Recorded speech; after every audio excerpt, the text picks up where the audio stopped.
I am Haider Gifari Rawat, and today I will be presenting a phenomenal movie that contains so many valuable life lessons, which are how we cannot take our family for granted and how we must never give up no matter what obstacles we went through in our life.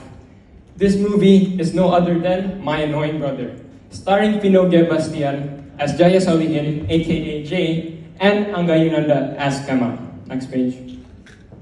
Jay is the older brother of Kemal. He is hard-headed, extrovert, laid back, loving, and firm. He abandoned his whole family, didn't even bother to come to their parents' funeral, thus leaving Kemal all alone to grieve and bury their parents by himself. He decided to live on the streets, working in many low-salary jobs. But one day, he took a dark turn. He became a criminal. For it, he was arrested and jailed.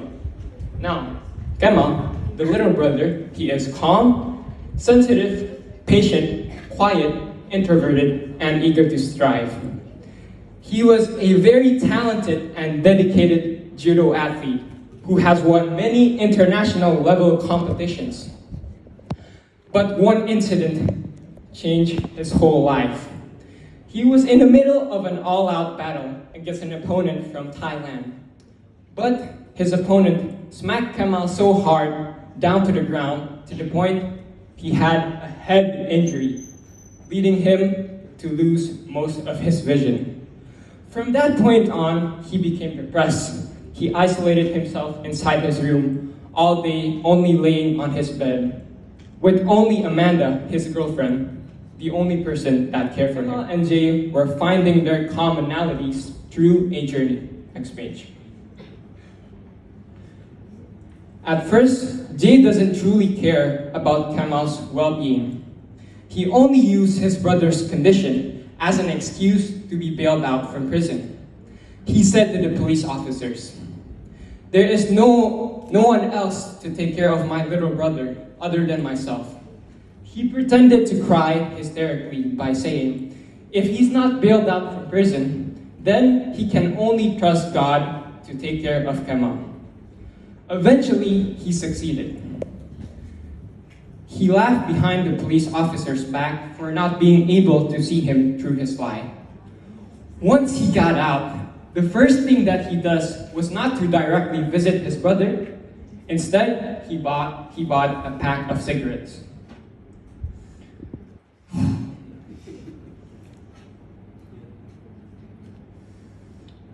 One day, he was approached by a neighborhood representative.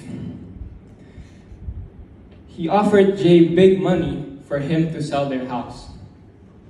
Thus, he manipulated Kemal into signing the document by saying that the document was for their parents' cemetery. So he lied to Kemal's face for his own benefit. He is that kind of person. Despite Jay to be a non-caring older brother, in reality, he did. He just doesn't know how to express it direct. The first thing that he said to Kemal when he first met was how messy his house was, and even his prison cell was cleaner than his house.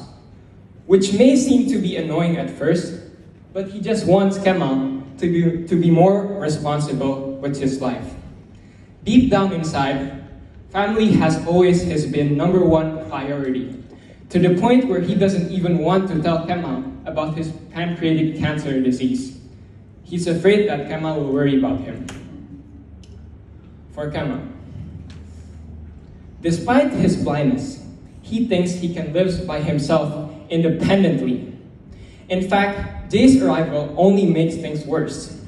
The first thing that Kemal told to Jay was for him to leave, because Jay was just a freeloader.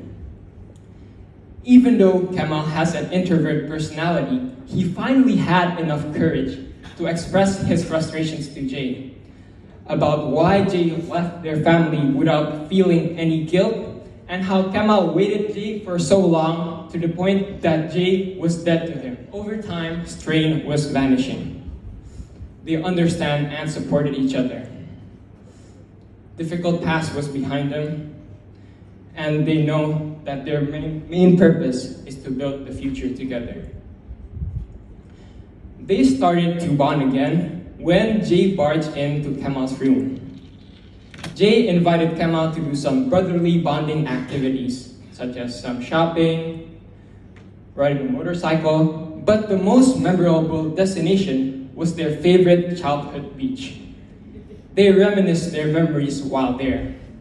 They also had an opportunity to have a long and deep conversations, such as about why Jay left their family. This part is actually the saddest. So Jay motivated Kemal to bounce back to judo again. Hence why he participated in a Paralympic judo tournament. During the tournament, Kemal was nervous.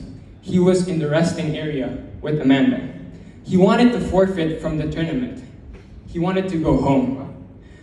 But Amanda said to Kemal, "Kemal, you have to wait for another 4 years to participate again." Kemal said, "Fine, I guess I just have to wait for another 4 years." Suddenly, Amanda slipped up. She accidentally said, "Kemal, you can wait for another 4 years, but Jay can't." So Kemal worriedly asked, "Why?" Kemal lashed out from the resting area, panicking while crying. He wanted to go home. So Amanda approached Kemal, yelling, "This is why Jay doesn't want to tell you about his pancreatic cancer disease. Do you think if you go home now, Jay will be cured?" Then Kemal called Jay to calm himself down. Kemal assured Jay that he'd bring home the gold. Jay said, "I am in excruciating pain, but it's even more painful without you by my side." Kemal told Jay, "Hang in there, Jay. I'll be home soon." One final line touched my emotion to the brim, which was, "I love you very much, Mom." Then the phone call ends. After that, Kemal was competing. At one point, he was losing the competition, but he remembered Jay's motivational words, which were, "If you still have a chance, who says you can do it? Who says you can't do it?" Then he pinned down his opponent.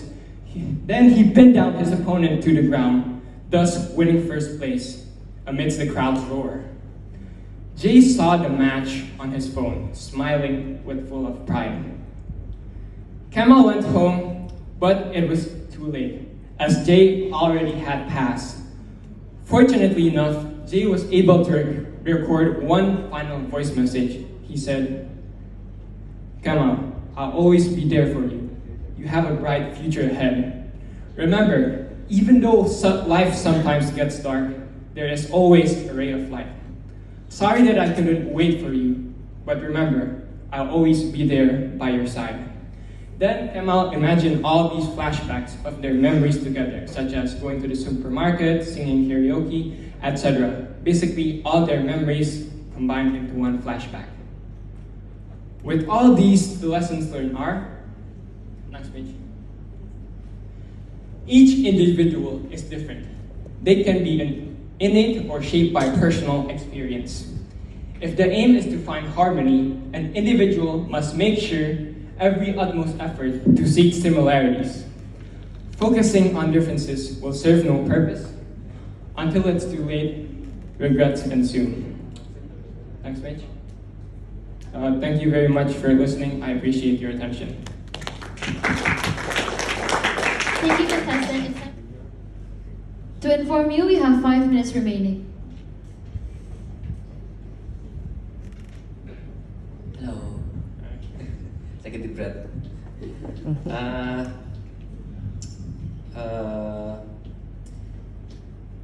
Hal yang menarik adalah film ini kamu konekkan dengan personal life-mu ya sebagai basketball player.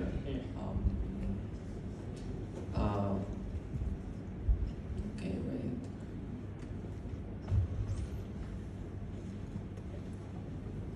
Apa yang membuatmu merasa bahwa film ini layak berdiri sendiri gitu, tanpa kamu bandingkan dengan Another Brother yang jauh sebelumnya? Tanpa kamu bandingkan dengan yang dulu gitu. Apa yang membuat versi Indonesia ini berbeda dengan yang versi sebelumnya.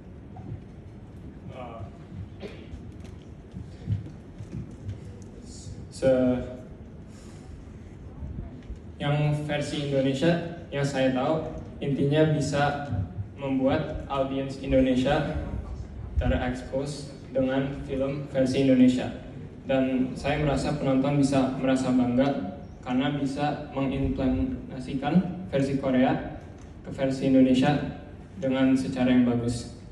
Tetapi sebenarnya saya belum nonton versi yang Koreanya.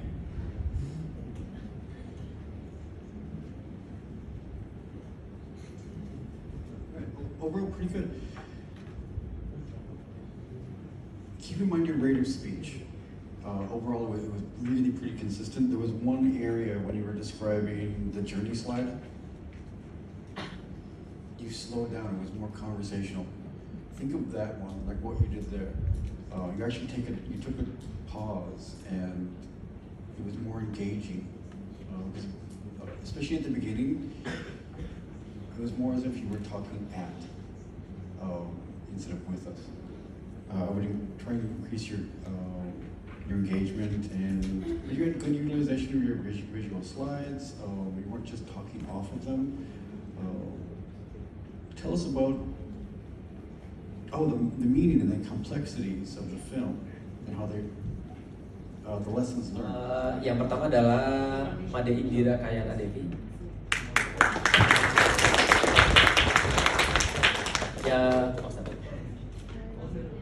Oke, yang satu lagi adalah Syakira Hairsa Rabbani. Kepada dua honorable mentions bisa segera ke depan panggung untuk mendapatkan goodie bag serta piagamnya. Silakan ke depan.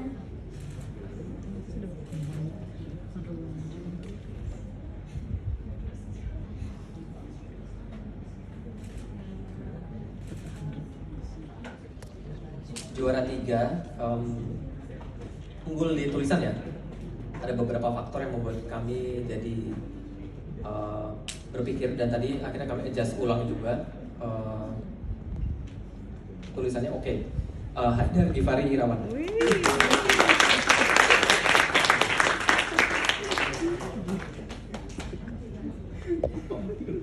Untuk yang nomor 2, juara kedua, unggul sama di tulisan juga.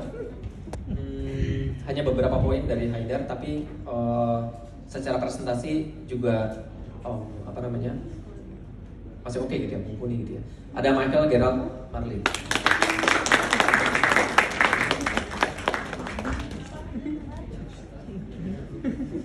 Oke, juara 1 berikutnya. Secara presentasi menarik, simple, menarik gitu ya. Jadi hanya poin aja gitu, tapi poin penting ketika presentasi gitu ya. Teman-teman ketika membuat presentasi juga jangan terlalu banyak, jangan terlalu wordy gitu ya. Karena baiknya sih sedikit aja tulisannya, kemudian dijelaskan secara lisan dengan luwes. Ada Valencia Chai. Untuk Kak Heri bisa diberikan piagamnya juga ya. Mungkin urutannya bisa 3, 2, kemudian 1.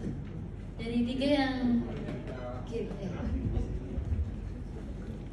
3, 2, 1.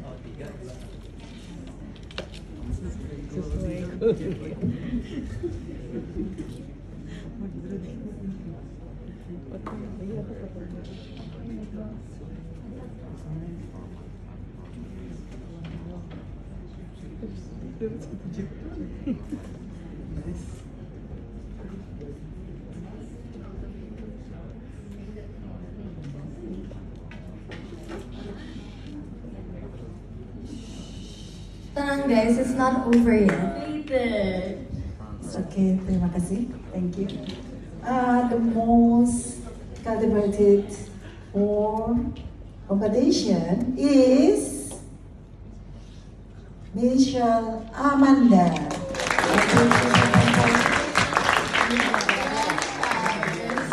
Congratulations Michelle for the grand prize as the most cultivated. Mem Ola dipersilakan untuk memberikan piagam serta goodie bag ya.